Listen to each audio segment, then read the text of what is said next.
ತಮ್ಮೆಲ್ಲರಿಗೆ ನಮಸ್ಕಾರ. ನಮ್ಮ 10ನೇ ತರಗತಿಯ ಮಕ್ಕಳಿಗೆ, ಅವರ ಪೋಷಕರಿಗೆ, ಅವರ ಶಿಕ್ಷಕರಿಗೆ ಮತ್ತು ನಮ್ಮ ಇಡೀ ಜಿಲ್ಲೆಯ ಎಜುಕೇಷನ್ ಡಿಪಾರ್ಟ್ಮೆಂಟ್ಗೆ ನಾನು SSLC ಪರೀಕ್ಷೆದು ಶುಭ ಕೋರ್ತೇನೆ. ಈಗಾಗಲೇ ಮಾರ್ಚು 18ರಿಂದ ಏಪ್ರಿಲ್ 2ವರೆಗೆ SSLC ಎಕ್ಸಾಮ್ ನಡೀಲಿಕ್ಕೆ ಇದೆ.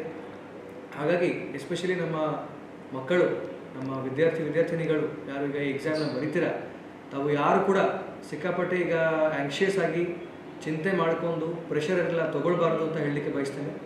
ಯಾಕಂದರೆ ನಾವು ಯಾವಾಗಲೇ ಎಷ್ಟೊಂದು ಶ್ರಮ ಹಚ್ಕೊಂಡು ಪ್ರಿಪರೇಷನ್ ಎಲ್ಲ ಪ್ರಯತ್ನವನ್ನು ಮಾಡಿ ವಿದ್ಯಾಭ್ಯಾಸ ಮಾಡಿ ಇದ್ದರೆ ಕೂಡ ಲಾಸ್ಟ್ ಕೊನೆ ಮೂಮೆಂಟಿಗೆ ನಾವು ಟೆನ್ಷನ್ ತೊಗೊಬಿಟ್ರೆ ನಮ್ಮ ಪರ್ಫಾರ್ಮೆನ್ಸ್ ಭಾಳ ಇಂಪ್ಯಾಕ್ಟ್ ಆಗುತ್ತೆ.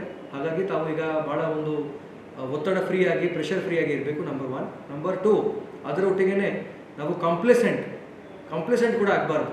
ಭಾಳ ಒಂದು ಆತ್ಮತೃಪ್ತಿಯಿಂದ ಕೂತ್ಕೊಳ್ತೀವಿ, ಒಂದು 20 ದಿವಸ ಇದೆ ನಾನು ಓದಲ್ಲ, ಆರಾಮ ಮಾಡ್ಕೊಳ್ತೀನಿ ಅಂತಲೂ ಆಗಬಾರ್ದು.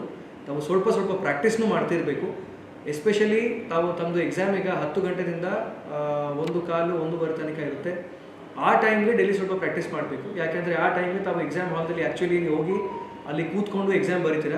ಹಾಗಾಗಿ ಮನೆಯಲ್ಲಿ ಈಗಾಗಲೇ ತಮಗೆ ಎಷ್ಟು ಟೈಮ್ ಇದೆ ಆ ಟೈಮ್ಗೆ ಕೂತ್ಕೊಂಡು ಸ್ವಲ್ಪ ಪ್ರಾಕ್ಟೀಸ್ ಎಕ್ಸಾಮ್ ಎಲ್ಲ ಬರೀಬೇಕು. ಮತ್ತು ಈ ಸತಿ ತಾವು ಜಿಲ್ಲಾಧಿಕಾರಿಗಳು, CO ಅವರು, ನಮ್ಮ ಕಾರ್ಪೊರೇಷನ್ ವ್ಯಾಪ್ತಿಯಲ್ಲಿ ಇರ್ತಕ್ಕಂಥ ಸ್ಕೂಲ್ಗಳಿಗೆ ಕಾರ್ಪೊರೇಷನ್ ಅಧಿಕಾರಿಗಳಿಂದ ಕೂಡ ಬೇರೆ ತಂಡ ಮಾಡಿ, BO DDP ಅಂತೇಳಿ ಕೂಡ ತಂಡ ಮಾಡಿ ಸ್ಪೆಷಲ್ ಎಫರ್ಟ್ಸ್ ಎಲ್ಲ ಹಾಕಲಾಗಿದೆ. ತಾವು ಎಲ್ಲ ಈಗ ಪ್ರಾಕ್ಟೀಸ್ ಎಕ್ಸಾಮ್ನು ಬರೆದಿದ್ದೀರಾ. ತಾವು ಎಲ್ಲರೂ ಚೆನ್ನಾಗಿ ಎಕ್ಸಾಮ್ ಬರೀರಿ.